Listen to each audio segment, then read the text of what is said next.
Bill, thanks for joining me. Manufacturing Insiders, just getting off the ground here. I think it's awesome that I got you on as one of the first here.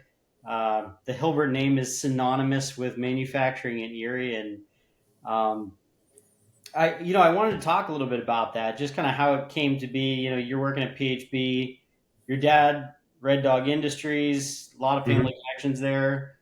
Your grandpa, I mean, we're talking what 100 years ago that he kind of got involved in manufacturing in Erie. Yeah, Nate. First of all, thanks for having me on. Appreciate it. And the company has been around since the early 1900s as a manufacturing entity.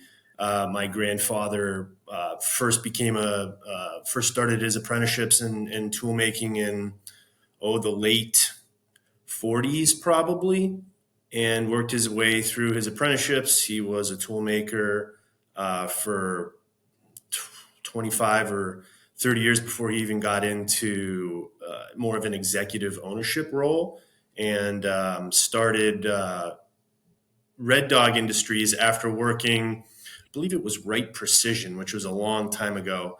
Yep. But I believe Right Precision and Red Dog were the same building, the same location, uh, and obviously created Red Dog, which is a sister company of PHB. They're our tool and die shop. They manufacture mostly all of our die cast dies, and they also do injection molds for a handful of other companies.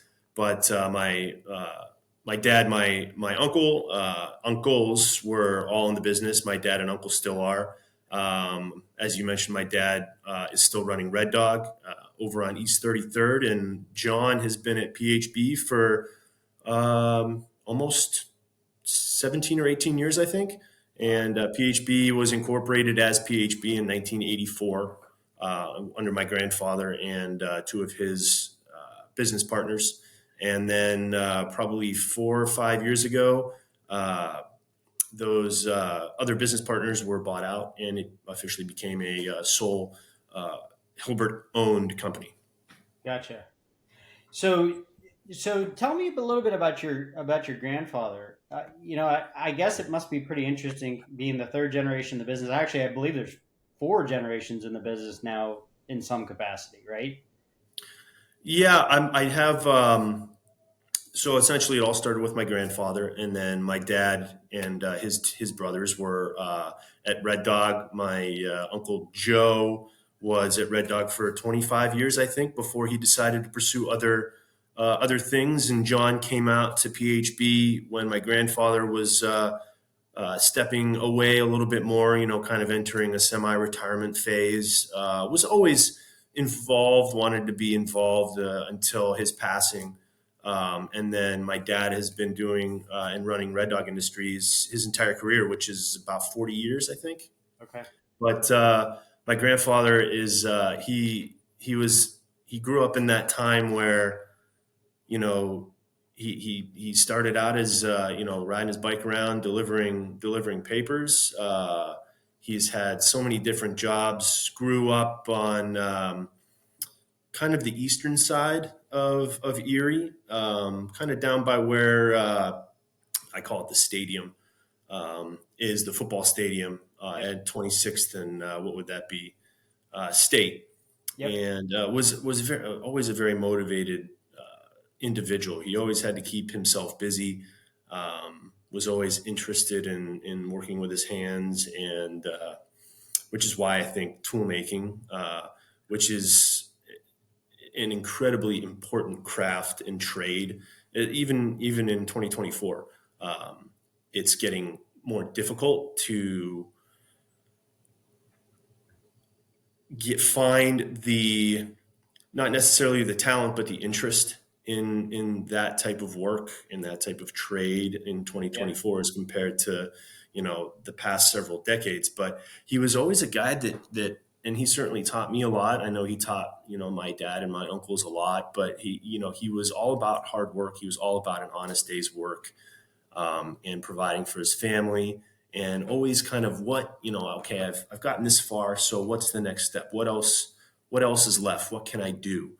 And, throughout his career, he was able to, and he started at the very bottom from sweeping floors. That's a very big lesson that was taught not only to my grandfather, but to his kids. And my grandfather and my dad taught me that you have to start from the very bottom in order to gain the best understanding of the business that you're in or the trade that you're in. And everybody started sweeping floors and cleaning bathrooms. And for my grandfather, he was able to reach that executive position, ownership level, CEO, president position, based on a lot of years of hard work and a lot of grinding and just a lot of hours, just spent at the shop. He'd go to work when it was dark, come home when it was dark. He's a big family guy. He has 4 kids, and so obviously very family oriented, as we all are. But certainly a mentor of mine, along with my dad, and working with John over the past almost 14 years. Obviously, you learn something new every day. Yeah. And that's, I mean, that is a really interesting dynamic too. I mean, I grew up in a family business, and working with dad, there's challenges that come with that, working with family. What, Hmm. how do you feel about that? What's been your experience? Did you work some with your dad as well over at Red Dog? My interaction with Red Dog was minimal. In the beginning, I'll call it, in the summers of high school and things like that, I was caddying at the Aqua Club, or I was, at Red Dog cleaning the bathrooms. We used to have a company called Anson Manufacturing that was off of 8th Street. Okay. Worked there for a couple of summers, cleaning bathrooms, doing small odds and ends jobs. As monotonous as it gets to sorting O-rings. I mean, Yep. I had the opportunity to work with some of the guys, learning, Bridgeports and basic machining and polishing and the EDM process, which stands for electrical discharge machining. And it, it was really interesting because, you essentially start with a block of steel, and you've been out here enough probably and Yep. seeing our tools and it's pretty fascinating how how the whole process comes together from start to finish, from design to a finished product. But as far as, got a little off topic there, the interaction with my dad was minimal. The earliest days that I have of Red Dog was my mom would take me over there after school, drop me off. I'd have to go get my haircut with my dad, and that was my first introduction to Red Dog.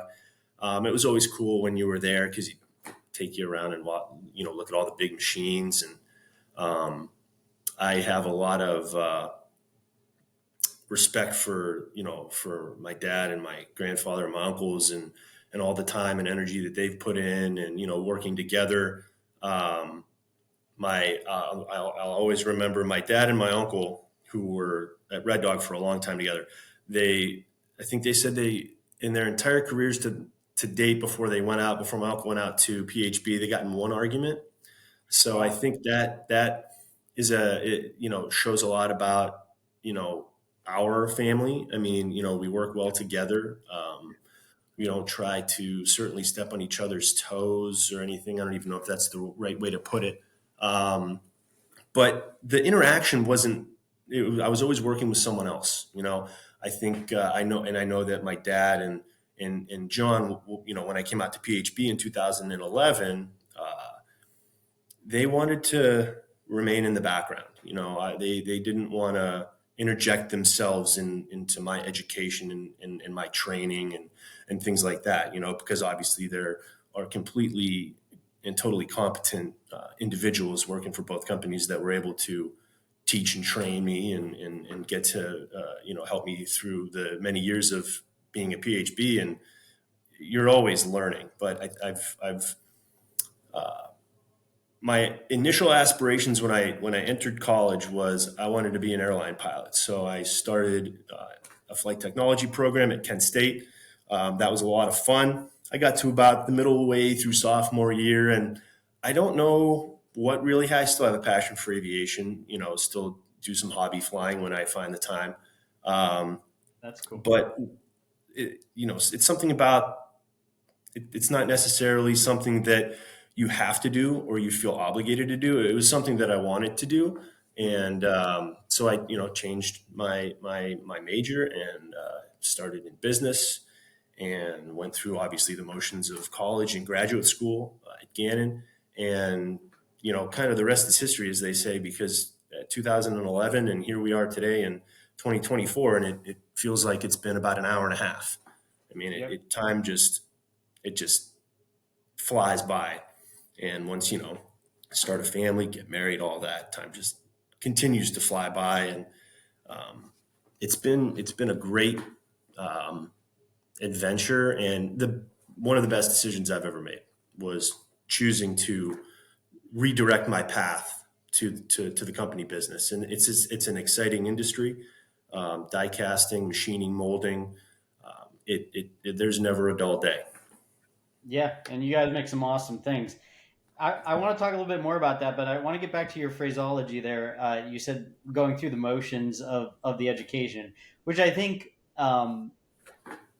is really accurate in a lot of ways with a lot of manufacturing jobs, right? You know, I think in a lot of cases, you want to become a lawyer, you want to become a doctor. The education is kind of pivotal in it, but with manufacturing, there's a lot of on the job training. There's a lot of ways that you can progress in your field and in your career track, just by getting that hands-on experience, and that's really the most important part of it. Mhm. It is absolutely. I mean, the biggest any advice that I would. I mean, it doesn't matter if what you really do. My motivation, and I told my uncle John this when I started. You put me in the dirtiest pit you can find, whether that's a bathroom stall or whether that's sweeping floors or doing whatever. I'm going to learn from the very beginning Hmm. and work my way through. And I've worked in every corner of this company, including Red Dog, spending some summers over there doing, odds and ends jobs as any kind of summer, I'll call it quote unquote intern would do. Yep. Um, but, I started sweeping the floors back in 2011, working with our maintenance team. I worked in, our water treatment department, which is a very important part of the company. Yep. Research and development, quality, our process control department. Some of these you might understand because your understanding of our business and working with us and some of the terminology that I use. Working with our setup, setting up our machines. Process control is tasked with maintaining the machine production, essentially. Engineering, in the tool room, breaking down dies, putting them back together, understanding the issues. The engineering and design, that's essentially step one to designing a new die cast tool. Yep. Working over at our machining division, so a lot of different areas, and I've been with the company since January of 2011, and I still haven't hit uh, all of the places that you can go. Working now, as you know, in project management and corporate sales, been doing that for about 4.5, 5 years, Yep. since 2018. So it is so important to, and I'm sure you've heard this phrase before. I'm by no means an expert, but I know a lot about every department, and then certainly enough to be pretty dangerous. Yep. Yep. So it's been Enough to a be dangerous. yeah. So it sounds kind of to me like your aspirations may to have more of a global role in the company. Is that kind of Mhm. what you're looking at? Yeah, absolutely, absolutely. And I think just like my grandfather did, his mindset and the mindset that he instilled in his kids, and my dad instilled in me, is you need to start from the bottom, work your way up, take your licks, put in your time, which he did, and which my dad and my uncles have done to reach the level of the leadership and executive levels that they are at. And that is absolutely my aspirations one day, because as you said, I'm a third generation, uh, we are a third generation manufacturing company, and hopefully we can continue that pretty important legacy. We're a bigger company. We employ a lot of people. Some of our products, as you mentioned, are pretty well known, sold all over the world. And as we all know, the curse of the third generation is never a topic that I like to hear, because I'm like, well, hopefully that doesn't hold true to this third generation. Certainly not. And I Well, think yeah, I think as long as you're reinforcing that, put in the work, and take your licks, that kind of a philosophy. Because I think really the problem is entitlement. If right.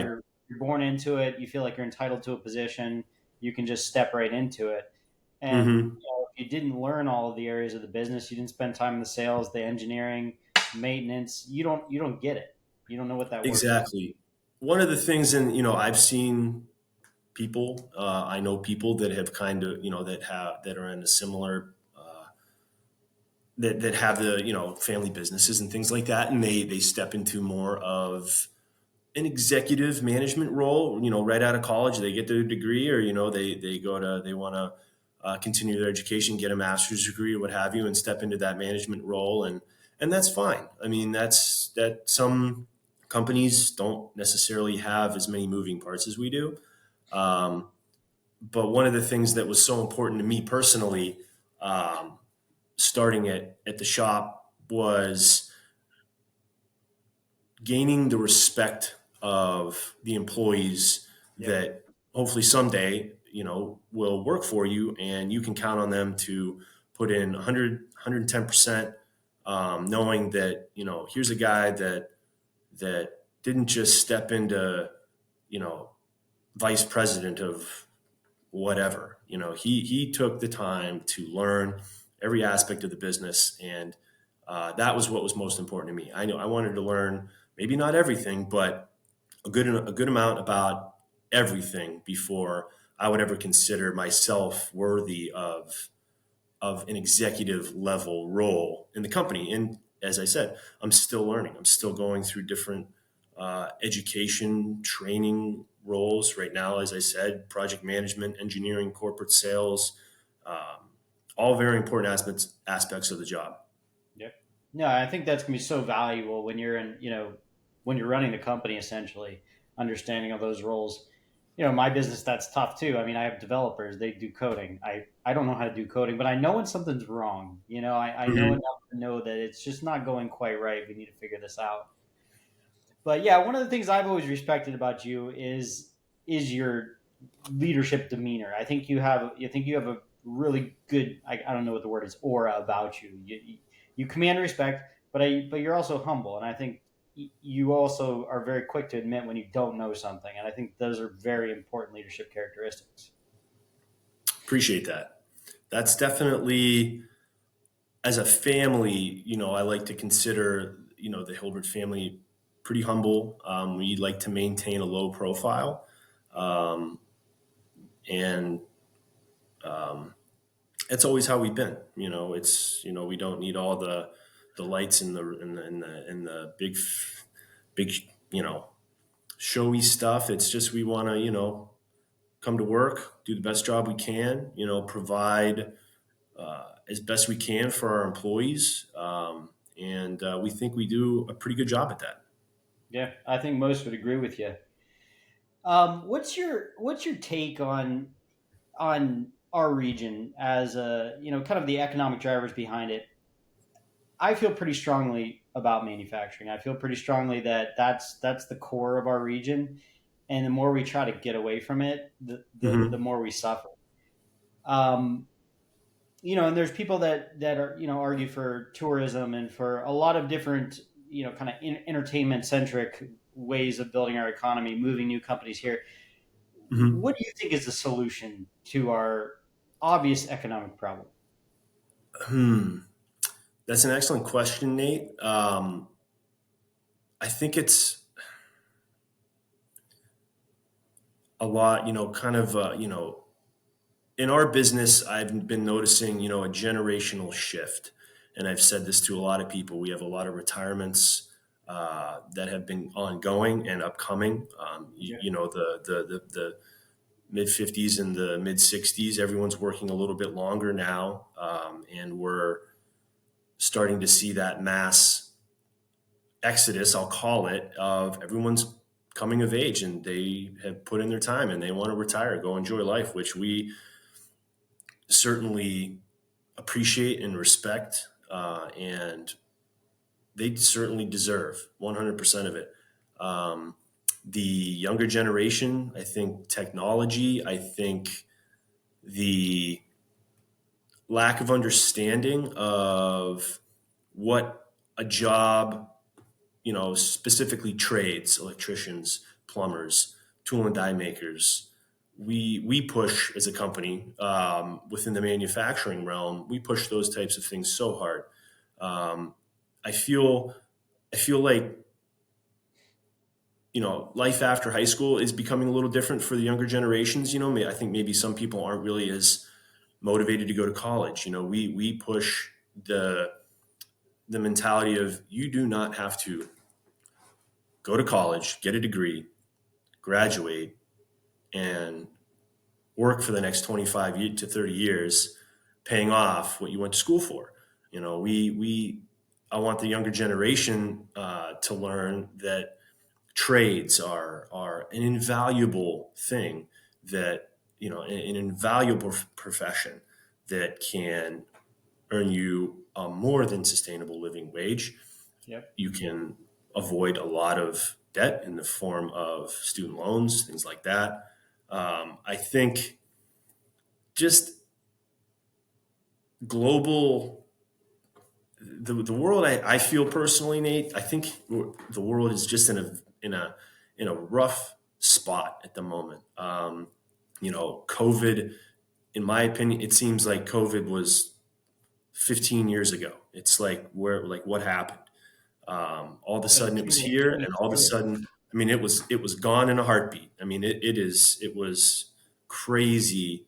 And when you sit back and think about it, it wasn't that long ago, right about this time, everything was closed, couldn't go anywhere, Yep. and people had to learn and adapt and evolve.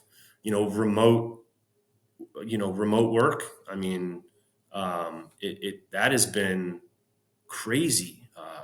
I think it's not a bad thing, but people lost the didn't lose, but some people I think lost the motivation to go to work. I think even from a business or a company standpoint, people said, "Well, maybe I don't have to pay rent on this building anymore because technically these people could probably do their jobs from home." Um, I I'm not scared for the future. I think it's going to get worse before it gets better. We know that we could say that about just about anything. But you know how our region has been so manufacturing driven, and over the past 15, 20 years, the level of manufacturing has declined. You can see that just by driving around. Yeah. For us as a company, we promote specifically, the tool and die, the manufacturing trade so heavily.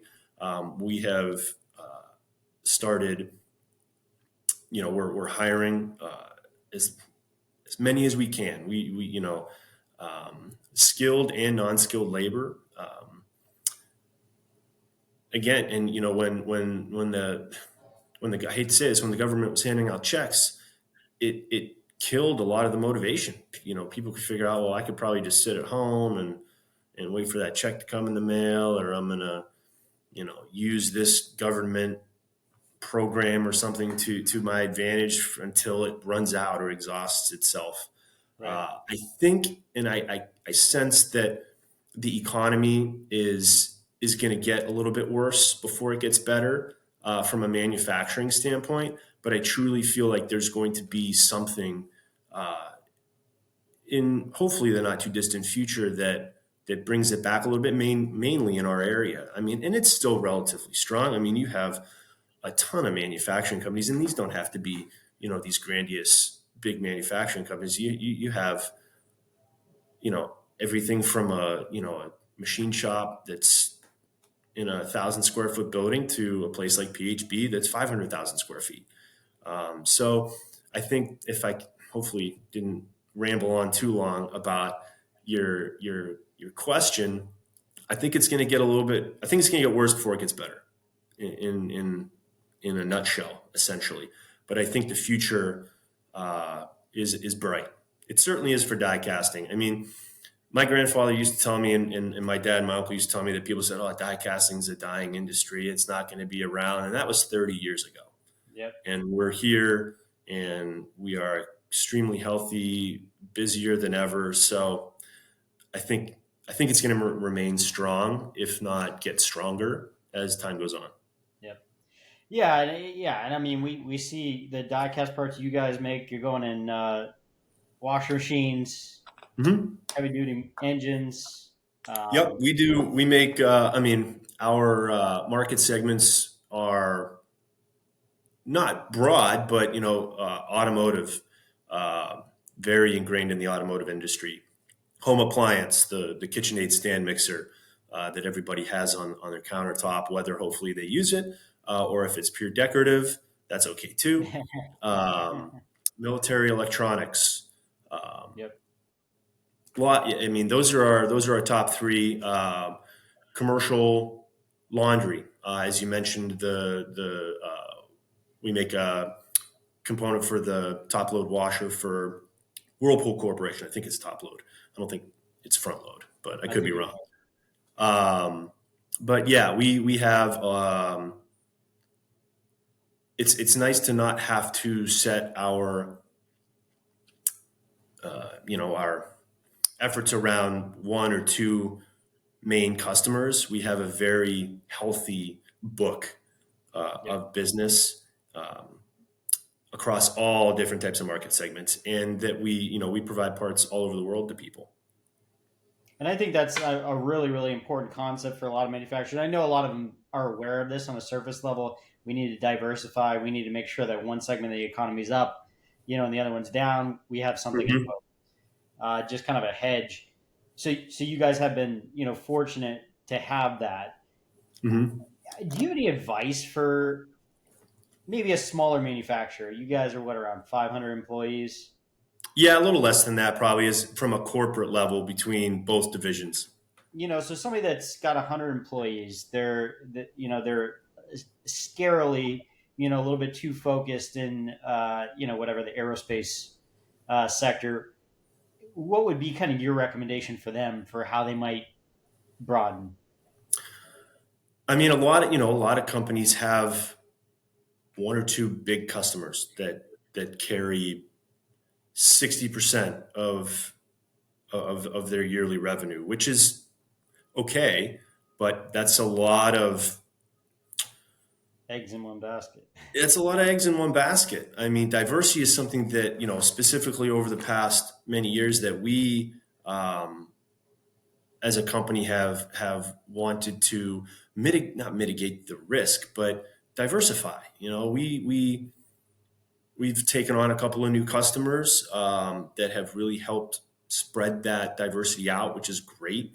Um, COVID was a big deal for us when excuse me, when you say, when, something like that, as we all well know, killed countless businesses. And it doesn't have to just be manufacturing. Um, Yep. Luckily, we were deemed an essential business. So we were fortunate enough to not have to close our doors for a period of time. But we still saw, we still took hits in demand and things like that as expected. A lot of the orders dropped off or pushed out. And we were able to obviously weather that storm as many did and some didn't, which is unfortunate. But I think for, if it's whether it's a small machine shop or a prototype company, Um, Even like someone like Red Dog, just and they only, I mean, they have less than 50 employees, I think.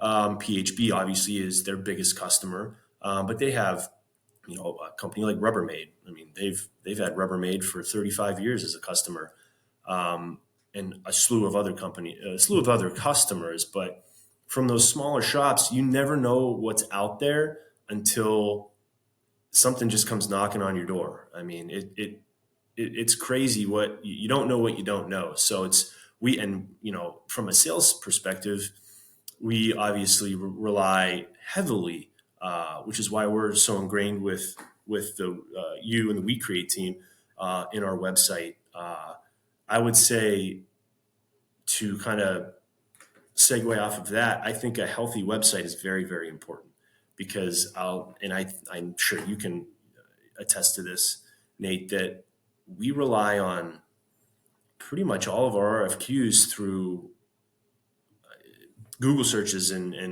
online searches and RFQs that come through the website.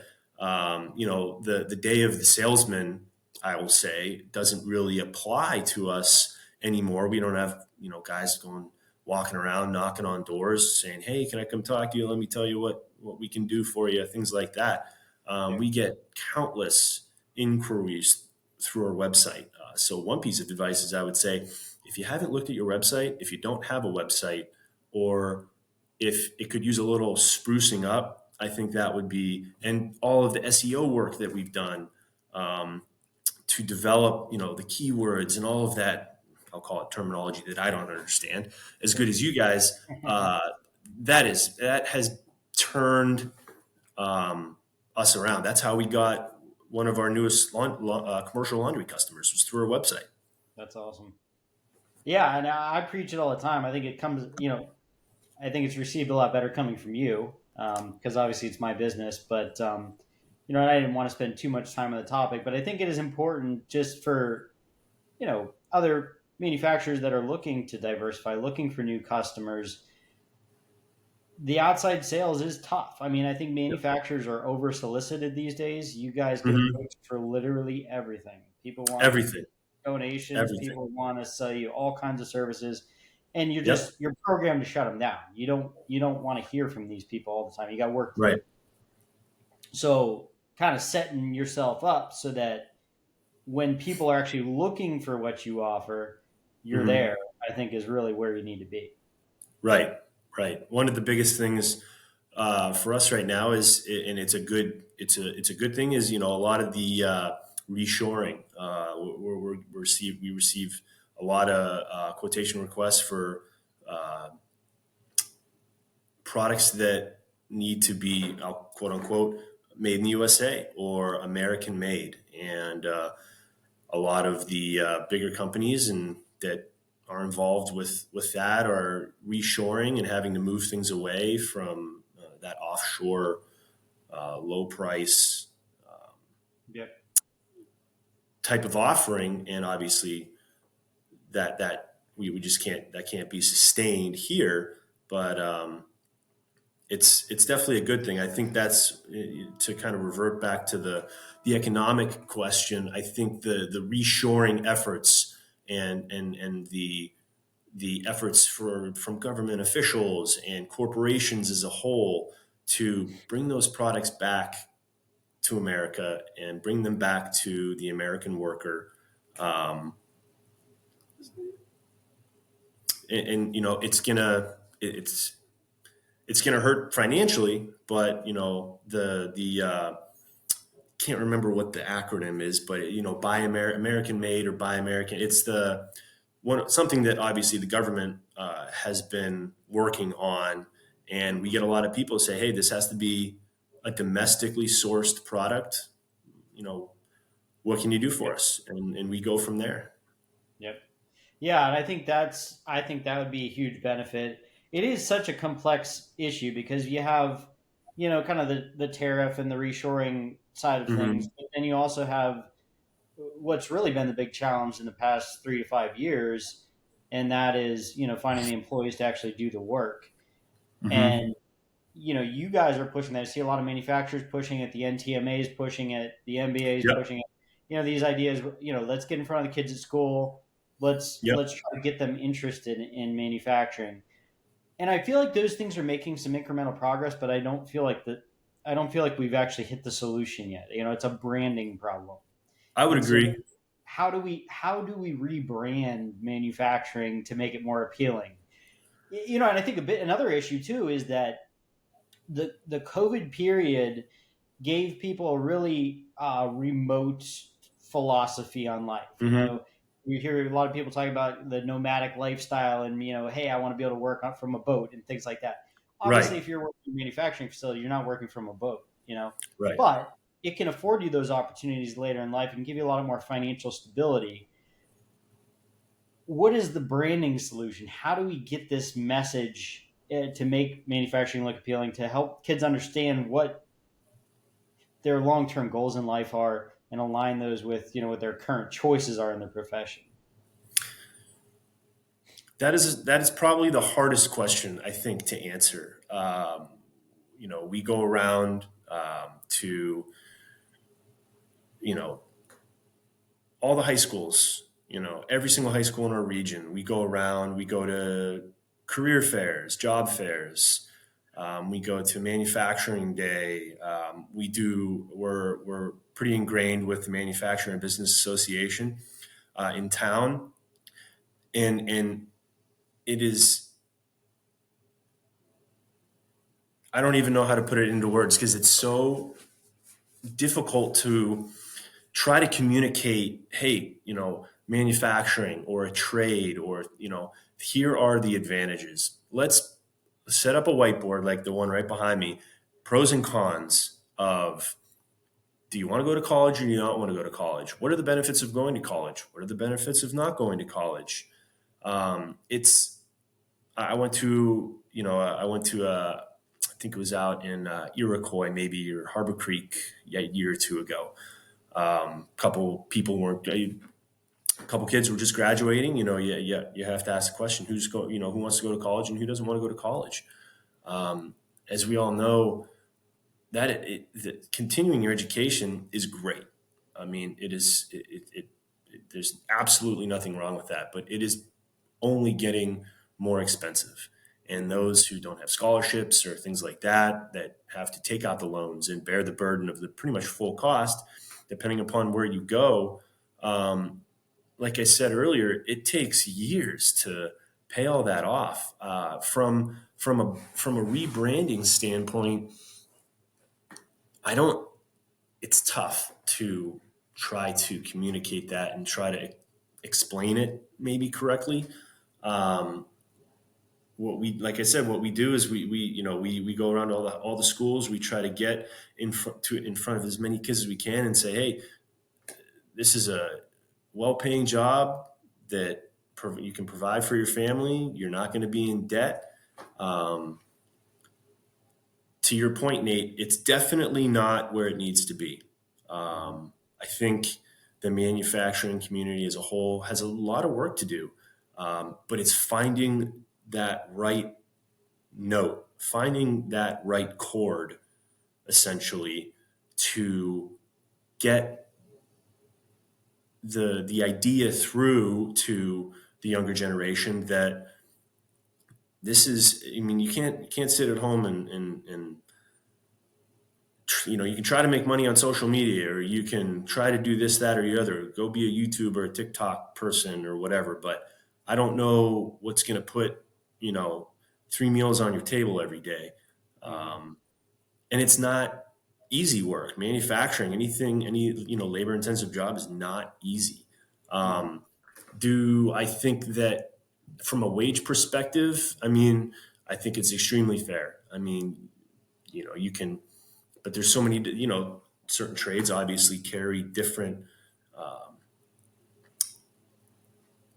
different wage structures and things like that. For PHB, we offer a very competitive starting wage, non-skilled labor wage. I mean, you get into the skilled labors, the tool makers, the things like that. Obviously, those will carry different um, perks, but also comes with additional responsibility and training and additional, from a monetary perspective, investment, the investment in the employee is very important. You send them to an apprenticeship program, you send them to training classes, all of that, would not be considered an out-of-pocket expense to the employee. So one of the things is we invest and reinvest in our employees, and we're always encouraging the community to not look down on manufacturing. And I really think that the college idea, that idea of college, has diluted a little bit. I mean, I think we're pretty much the same age, and we can probably remember 15, 20 years ago, college was like, that's where you're going. I Right. mean, it's just, you're going to college, okay, get your degree. Now it's not that it's not important, but like I said, I think it's diluted a little bit in the fact that people are realizing, man, I can make a good amount of money and not need a college degree. I know I'm rambling on. I apologize. No, you're Uh, fine. And what you're saying makes a lot of sense. And I do agree with you that the concept of college has changed, and certainly a bachelor's degree today is equal to a college diploma 20 years ago. I mean, it's just mhm, it's not going to get you that far. I think there's also this underlying philosophy with a lot of the younger generation that are moving into the workforce, and even a lot of adults that I see that are working jobs, is there's this get rich quick mentality. You know, there's mhm. the currency trading and in the Bitcoin and Oh everyone yeah. thinks that they can get somewhere really fast. Hmm. And some people get lucky, and then those ones are the ones that get posted on social media, and everyone's trying to emulate that. But I Right. think that there's something to be said for work as not a way to get rich, but as a lifestyle, work as something that provides somebody with fulfillment. For me, Hmm. I love making things, and I love doing manual labor. I mean, I chop wood for fun. Hmm. I burn it too, but I love chopping wood. It's just something about it just makes me feel manly, and I just like doing it. But I think there's a lot of this younger generation that feels like work is something you should be trying to get out of and try to Hmm. find the shortcut to the money. And I almost feel like that's the fundamental problem with the brand. Hmm. I think the work ethic has nosedived, in my opinion, with the younger generations. Like you said, they want to do less for more, and I think they don't want to put in the hours. They don't want to put in the work. It's unfortunate to see, but I think a lot of it, like I got my work ethic from my grandfather, from my uncles, from my dad. They got up in the morning, went to work all day, 5 days a week, sometimes six, seven if needed, and they came home. And were providing for their family. That's just what they did, and that's all I really ever knew. That's what I was taught that you're supposed to do. I mean, whether you're the breadwinner, whether it's mom or whether it's dad, it doesn't matter. The work ethic that I learned and that I saw is really what gives me the motivation to want to come to work every day and to enjoy what I do. Like to your point, the manual labor, getting out there on the shop floor and setting up die cast machines, getting dirty, learning. I learned how to weld and things. I mean, it's a blast. I Mm-hmm. mean, and it's valuable knowledge. I mean, it was fun. I mean, a lot of people don't think that getting dirty all day in a big hot die casting, manu- manufacturing plant's any fun. Definitely was fun for me. And I think work ethic and motivation are really, really, really important, and it's certainly something that I want to teach my kids. I'd rather not see them uh, on their phone. They're obviously too young to have phones, but their phones and doing all this, that, or the other thing, and I want to teach them that, an honest day's work for an honest day's pay, I think is very important. And Mhm. that's what we promote here. You give me an honest day's work and you're going to get an honest day's pay. And that's always what I've been taught. And that's, to this day, I come to work and I say, I'm going to try to do my absolute best today and my absolute best tomorrow. Yep. Yeah, and that's something that you've been fortunate to have, a family that instilled those traits in you. Mm-hmm. I have as well, but I think that's where we've lost a lot. With the younger generation, especially, is there has been some breakdown of family units, breakdown of Right. just the value that people put on the family unit as the nucleus of these Mm-hmm. morals. Um, so I think what we're going to have to figure out is how do you instill these values in someone that hasn't had that background, that hasn't had that training, and Right. how do you have them value work and the fulfillment that you get from doing your best in things. Mm-hmm. That's a big challenge. I think so. I think you're exactly right. Because again, to your point, it's not something that the younger generation are going to be taught. We were taught our entire lives, both you and I, that going to work is important. Having a strong work ethic is important.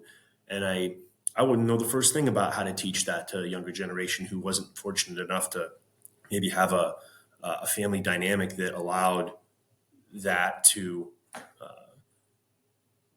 be absorbed into them. And that's a pretty good point. And I think it centers around a lot about what we're talking about. It's work ethic and how we can get to your point of rebranding and getting making manufacturing fun and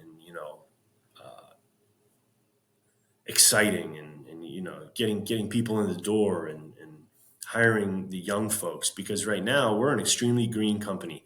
We have obviously a lot of knowledge still out there, but it's tough, when you have a 30 or a 40-year guy that has worked his days and he wants to retire, and you have to replace him and train up another individual. So like I said earlier, we're in that generational shift where we have to teach these guys that there are no free rides. This isn't a cakewalk. This is hard work, Mhm. and it's something that I think we need to really communicate. And I just don't know. I don't know how you teach work ethic. I really don't. Um, It is a tough thing. I mean, I'm fortunate to have some great employees myself, but they do have a different mindset, and they're mhm. motivated by things that a lot of times I can't really put my finger on. Right. I do the shotgun approach and try to hit it from every possible angle, and hopefully I touch on something that works. Hmm. But it is tough.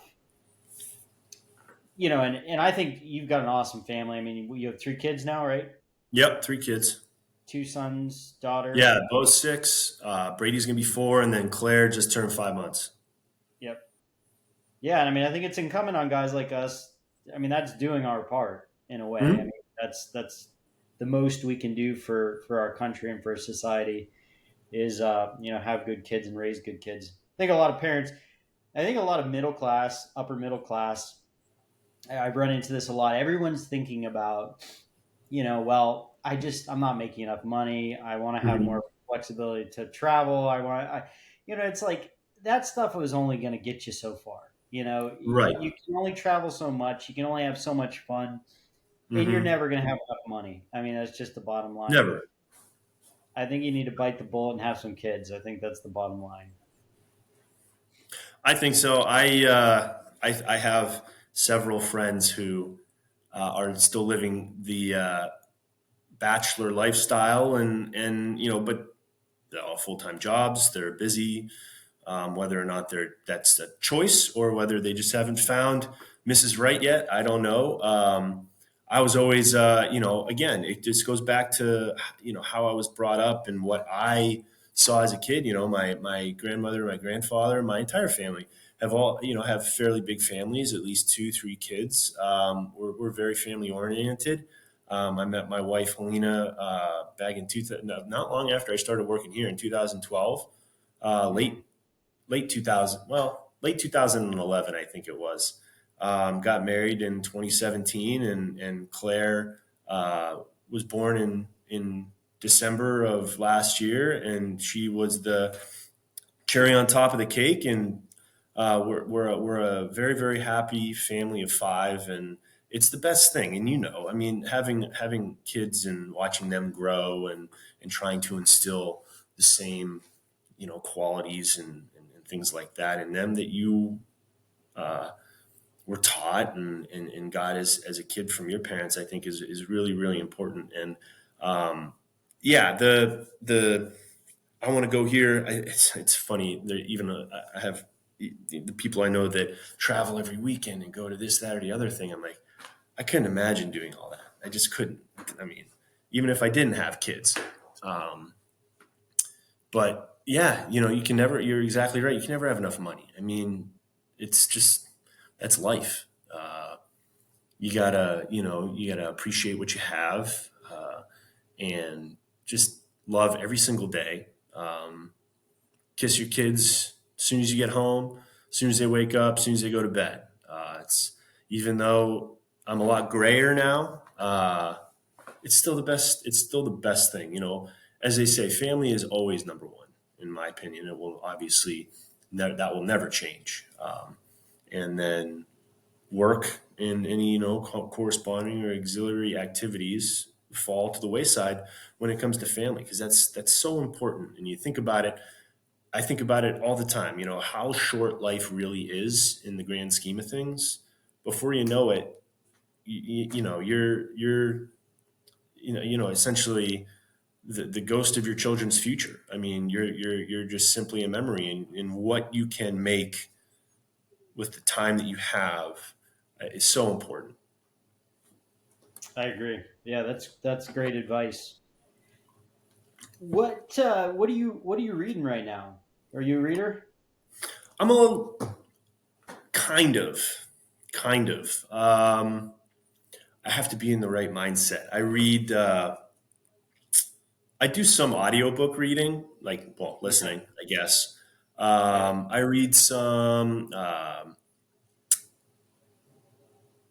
like not self help books, but some business books. I'm reading kind of an accounting book right now that is just teaching you simple business accounting and things like that, understanding um, the lingo, understanding how business accounting works, because obviously every industry and things like that, the accounting and the finance and the aspects like that are a little bit different. And as someone who is aspiring to, you know, lead and run a company someday, it's important to know that. And it's just one of those steps in my uh, personal journey of wanting to not have to know everything, but know just a little bit about everything in order to be dangerous. Yeah.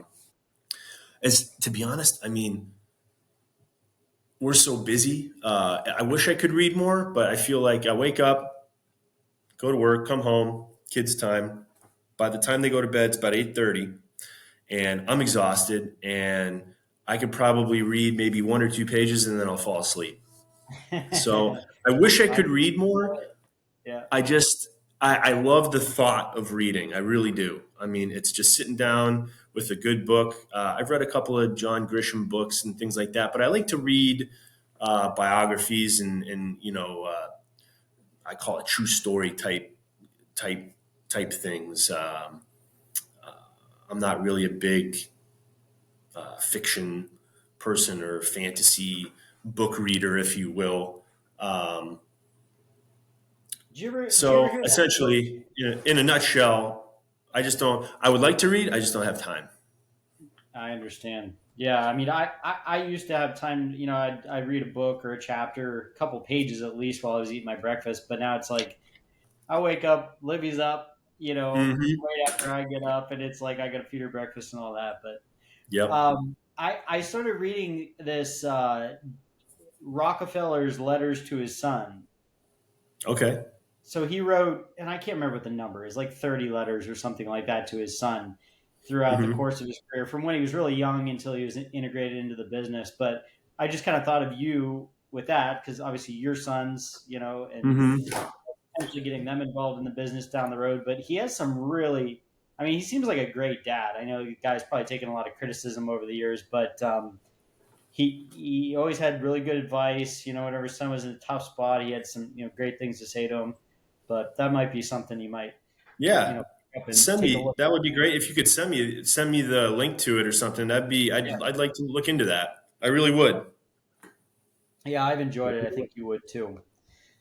Well, Bill, I really appreciate your time today. I think you've got a lot of great insights. I think you're going to make a great leader of the company there, and the fact that you're learning constantly, learning all the pieces of the puzzle, so that when you're in the leadership position, you know how to manage those departments and come up with the right answer. I think that's incredibly important.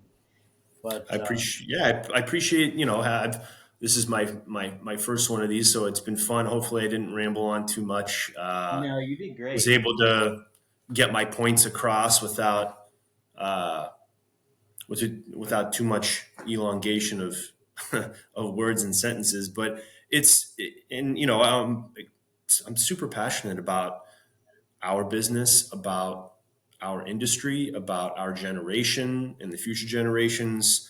I could talk all day about it. I mean, it's something that I do think is going to get better. I hope sooner than later. And I don't not like technology, but I wish it would slow down a little bit. Um, Maybe just to kind of give give the younger generation a chance to catch up and really understand what manufacturing, the trades. I think I was thinking about this the other day, that I wish I could go back to like ninth grade or eighth grade or something like that and just relive a couple of days with no phones, no iPads. I mean, yeah, computers for school and things like that, but that's it. And some video games when you get home. Um, Yep. it was they always say, 30 years ago, it was a simpler time. Mhm. And I truly believe that. And I think it's pretty visible now. But I don't want to continue to ramble. I really appreciate um, you having me on and wanting to chat with me a little bit about my story and the manufacturing industry. Happy to continue the conversation if you want, or be a support capacity as you kind of get going on your new little webcast thing. Yeah. Yeah, I'm excited about it. I think I'm a solution oriented person, and a lot of the topics we've talked about today, I've heard talked about for quite a few years, Hmm. and I think there is a solution, and I think there is something to be done about it. I have my own ideas, and what I Hmm. really want to draw, and I think we've talked some about it, but I think what I really want to get is just a perspective of leaders in the manufacturing space and what they think the solutions are. I actually have one more question that it just popped into Sure. my head. So, what do you think manufacturers as a group? Say we have 100 You broke up, manufacturing Nate. leaders in this area. What do you think they could do? Oh, I'm sorry. What do you think Yeah, 100 can you say that manufacturing again? leaders in our area? Yes. Can you hear me now? Okay. Yep. Okay. What do you think 100 manufacturing leaders in our region could do to change the perception of manufacturing to our youth beyond what they're currently doing? Do you feel like they're working together enough? Do you feel like there's more collaboration that could happen with local manufacturers specifically? I I think there could be, certainly. It's those companies that are motivated enough to do it, that have the time to do it, that have the availability from you know uh, education standpoint to do it. Could Is it a tool, from a tool shop to a die caster to a machine house to, I mean, almost like a round table, which is some time, the manufacturers association has these types of events and things like that. But I think, getting the message out there sooner is important. Uh, don't necessarily wait until you know April, of the year before the graduating class of X year is either going to go to college or not. Start that, plant that seed as soon as you can. I am by no means a handyman, but if it's something as simple as changing out a light bulb, or fixing a squeaky door, or unclogging a drain, I say, hey, Bo, or hey, Brady, come over and help me do this. It comes down to parents, us as people, teaching our kids, not just how do I turn on my iPad. I mean, or hey, can you turn the TV on for me and switch to this station? I mean, it's planting that seed as early as possible, getting the kids to work with their hands. I mean, sports is great. I mean, all of that is fantastic. Getting them back outside is so important to me. We love, my family, we love going for hikes and just being outside and playing Yeah. basketball in the driveway and doing all that. I hate being inside. It just drives me insane. Hmm. Um, and I think, instead of maybe from an offering uh, in the education system.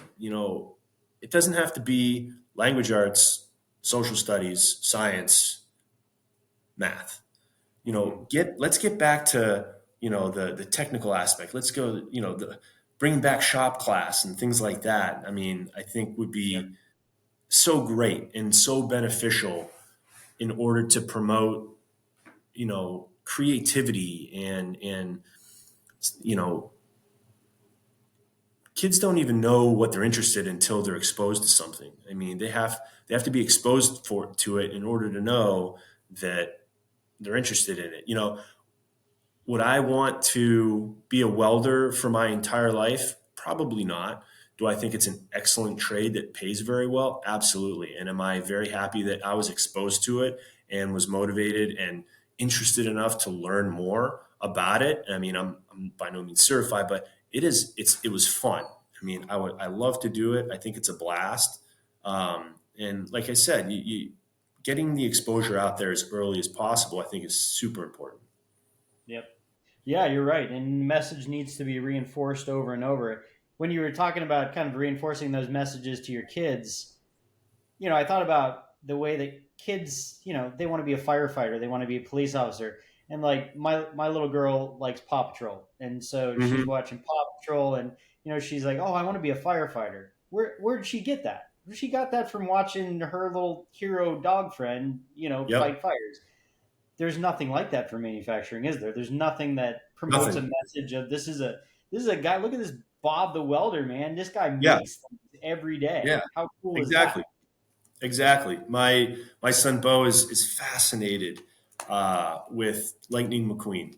Just fascinated. Loves everything cars, Hot Wheels, blah. Very. He kind of has a bit of an engineering mind. I think he loves to.